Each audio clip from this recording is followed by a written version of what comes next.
Okay, so in our region here, Region 6, Smithers Terrace area, Prince Rupert area, we've got lots of different rivers to fish, like the Morice River, the Bulkley River, the Kispiox River, the Skeena River. And depending on the spot that you're going to fish, there's sort of different methods that work well in those spots because of water clarity, because of how big the river is, and a lot has to do with the surface of the bed of the river underneath where you're going to be fishing. So we've talked a little bit about bar fishing rigs. I'm just going to talk about where and when those are good to use. So we've got the spin and glows, we've got pre-tied rigs like this. In our video you're also going to see the demonstration of how to tie these as well too. When you're doing this type of fishing, you want to try and find a stretch of river that's, let's say, 150 to 200 feet long, or let's say 50 to 150 meters long. That's a nice long gravel bar. And then what you're going to do is you're going to chuck one of these rigs out into the river, and you're going to let it sit there and just spin away, and hopefully a fish is going to come along and grab it.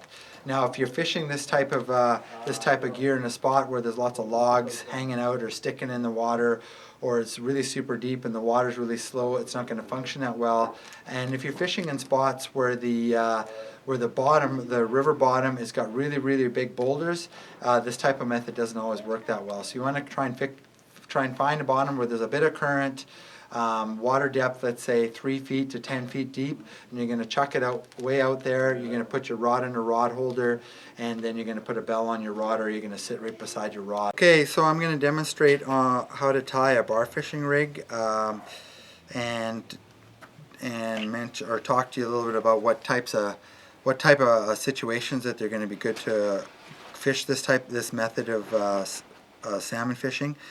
So first off, we're going to start tying the row loop. I'm going to tie this as if I was right-handed. So if you're right-handed, this is going to be a lot easier to do or to see what I'm doing.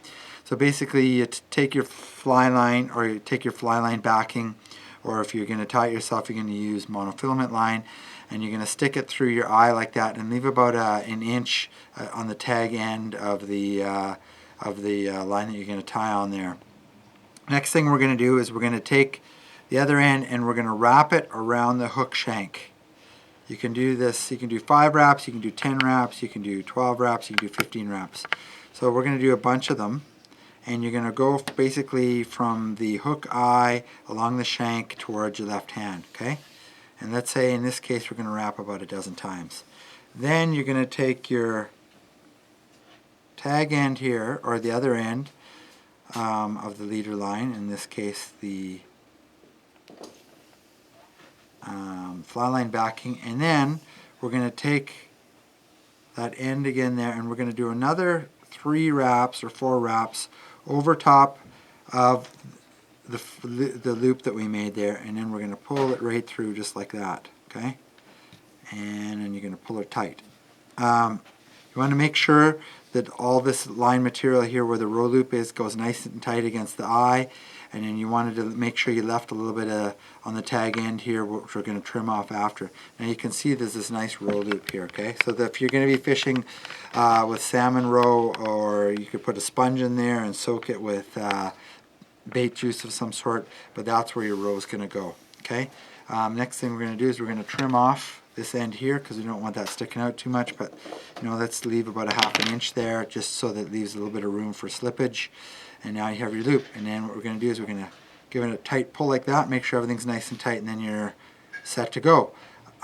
So from that point, depending on what method you're going to use to fish, whether you're bottom bouncing or back trolling, then that determines what you're going to do with your leader material here. And you want to leave this leader material here, what's kind of hard to demonstrate in the picture, you want to leave this finished length about let's say 3 feet, and if you're going to be back trolling or bottom bouncing, you can make this up to 6 feet. Good idea to tie a bunch of these up ahead of time while you're at home, or while you're, let's say one guy's getting the boat ready, or you're just sitting on the beach. Tie a bunch of these up so when the fishing is good, you're not spending time tying this kind of thing when you want to have your line in the water. So now in this application, we're going to set this up as a bar rig. You can see we got a fair length of line here, a little bit more than 3 feet. We're going to put a little bead on the end here, And then the bead is going to sit right above the hook. And the purpose of the bead is a little bit for attraction as well too.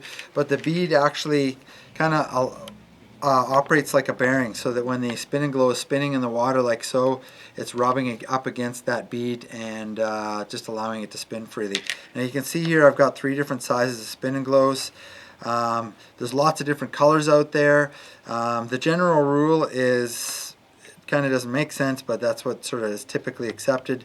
The brighter the water, the brighter or clearer the water, the brighter color of spin and glow you're going to use. The darker the water, the darker color of spin and glow you're going to use.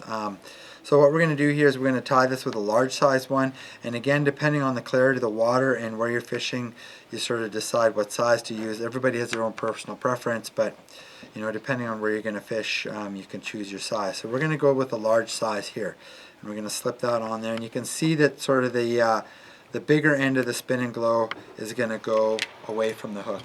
Okay, and you can see the fins like on there like that, and I'll just give it a little spin here, and then you can see it spins nice and freely against the bead.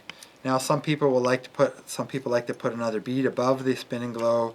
You can put 2 or 3 or 4 beads. Maybe get your wife to touch it, or your wife to choose them, or your daughter, because that adds a bit of luck sometimes.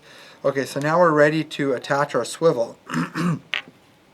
So we want to have a finished length of the leader here of about 3 feet.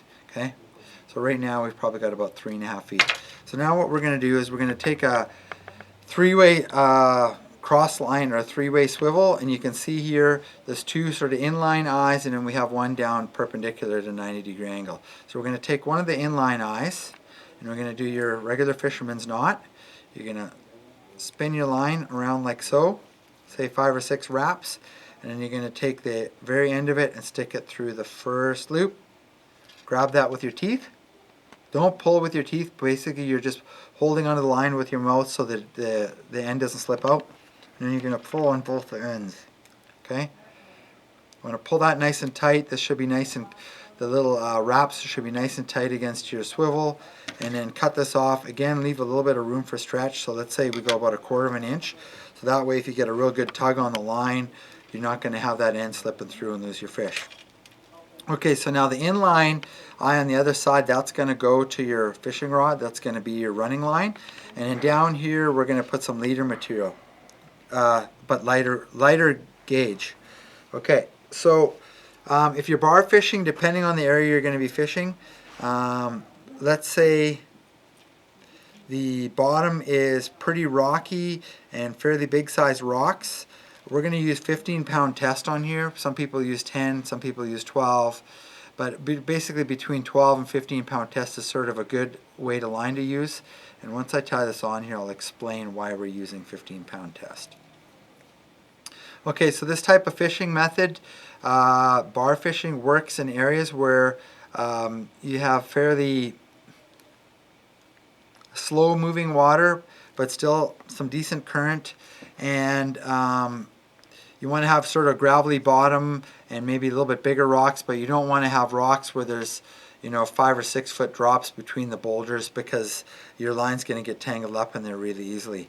So we're going to make this leader material. This is from your perpendicular eye down about 30 centimeters or about 1 foot down, and then we're going to tie a little clip on there, which I have right here. So you can use like a swivel they use for tying on leaders, or we like to use these Luxon snaps, and you're going to tie that on, again using a fisherman's loop, fisherman's knot.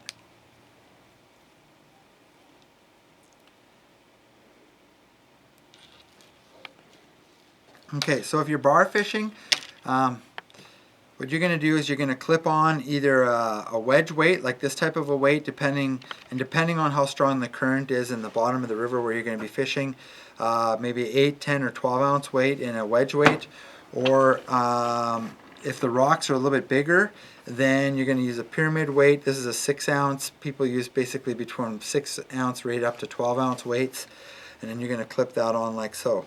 Okay, and sort of the depth of water you're going to be fishing most of the time with this kind of a rig is, let's say, usually 3 feet, 6 feet to 10 feet sort of in depth. And what you're going to do is you're going to wing that out there, and you're going to let it sit, and you're going to see, basically I'll hold the rig up like this. Your weight's going to hang straight down like that. That anchors it and holds it in place. And then you got your 3 feet of leader material, 40 to, let's say, 80 pound test leader material, and then your spin and glow is going to sit there and spin in the water until hopefully a fish comes along and grabs it.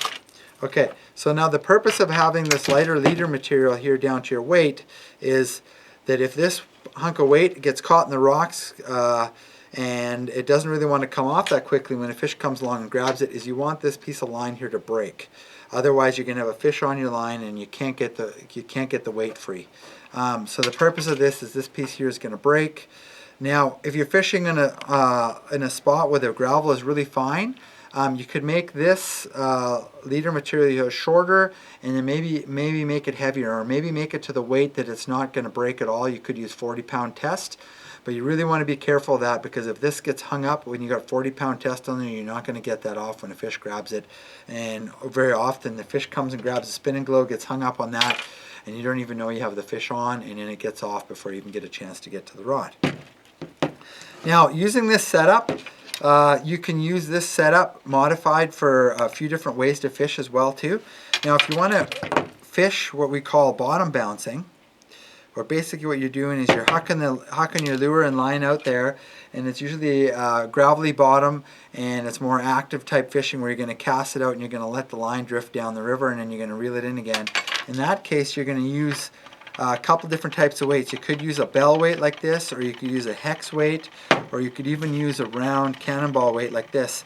And what you're going to do is you're going to tie that on, or clip that on to your swivel like that, and you're going to huck that out there. Now, if you're doing this type of fishing, you're usually going to make this leader material line, let's say 6 inches long or even shorter. Some people actually even like to clip these on right to the swivel, because that way it's not going to get hung up quite as easy, and it's not dangling around as much when you're trying to cast. So basically you're going to huck that out into the water, into the current, and it's going to bounce along like that with your spin and glow spinning, and hopefully you're going to hook into a fish. Now, you can also use this rig setup if you're gonna back bounce behind a boat. So basically what you're doing is you're drifting backwards with the boat under power, or dragging an anchor, and then you're going to huck that out there, and you're going to let it sort of bounce down behind your boat. You really want to make sure when you're doing that you always have a feel for where your line is, because it could get caught up underneath the boat as well too. And some people will use up to a 6-foot leader length with the leader to your hook as well too. Okay, so we're going to be setting up a rig here for fishing when you're back trolling behind a boat with a jet diver. This can also be done from shore if you attach what's called a side planer. So you can do a bit of research on that, and then you can use the system with a side planer as well too. So basically what we're going to do, we've got a roll loop tied here on a 6/0 hook. We're just going to add a bead to that, and then we're going to add a spin and glow. When you're using your leader material here, you want to use at least 40-pound test, maybe 50-pound test, because when you're Chinook fishing, you don't want that line to break when it's rubbing against the teeth of the fish. We're going to put a medium-sized spin and glow on there. You could go a little bit smaller as well. The other thing you can do is sometimes people will opt to not use a spin and glow, and then you can do what I'm going to explain to here.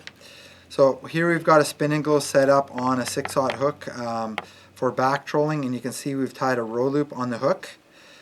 So you can opt by putting some row on there, or the other thing you can do is put some row on there and then tie a little bit of yarn, like red or orange or something like that, right above the hook.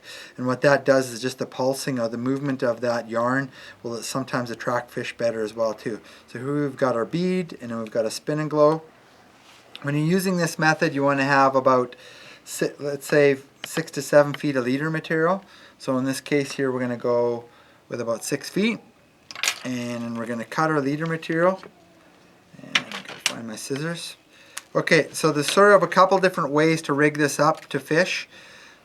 So you could take what's called your jet diver, and what this does is this pulls your line down to the bottom of the river, or the bottom of the stream that you're going to be fishing. They sort of come in different sizes here. This one is well, it's blue. The brand name, it's called a Jet Diver. There's a few different brands out there, but the Jet Diver, this is a 30-foot one in a blue, and you're going to set it up like this. You're going to, on the bottom of the fin here, you're going to hook that in line to your leader and tie that on like so with a fisherman's knot. And then you're going to take the other end here where there's a clip, and don't put a swivel on here. You want to tie that directly onto your line. So this end here is going to go to your main line, to your rod, and basically what this does is when you're dragging it behind the boat, these little fins here are going to pull your line down, and then this is going to kind of bang along the bottom. And I don't know if you can hear the rattle. There's a little rattle inside the Jet Diver as well too. And depending on the strength of the current and the depth you want to fish, then you can decide which depth one you're going to choose. They go from 10 feet to 50 feet. Some people will even troll with these out in the ocean or in lakes too, so they don't necessarily have to be used in a river. So that's the inline method of setting one of these up. So I'm going to cut this off, and I'm going to demonstrate one other way to hook this up as well.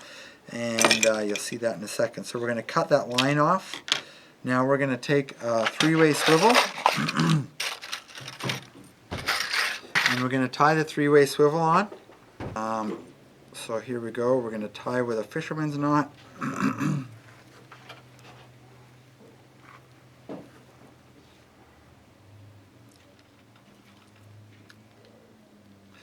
We're going to cut this off to leave about a 1/4 of an inch left here. That's just going to leave a bit of room for stretch or a little bit of slippage, so you're not going to lose your line. Then we're going to take a piece of about 20 or 25 pound test, and we're going to tie that on the perpendicular eye of the three-way swivel.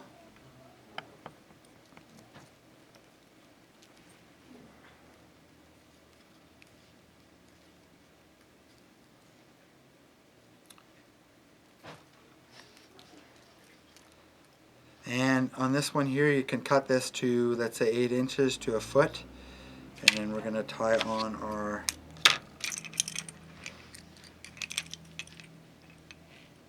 and you can see there's two sort of positions here to tie on your Jet Diver.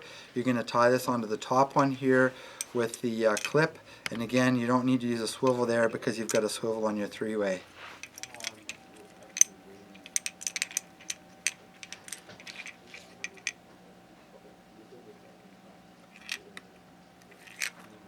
Okay, so now I'm going to hold this kind of so it can demonstrate how it's going to work. So down here you've got your Jet Diver. This is going to be sort of banging along the bottom like that, and then your inline leader to your spin and glow or to your rig set up there is going to be a little bit off the surface, but it's not going to be getting caught on the bottom.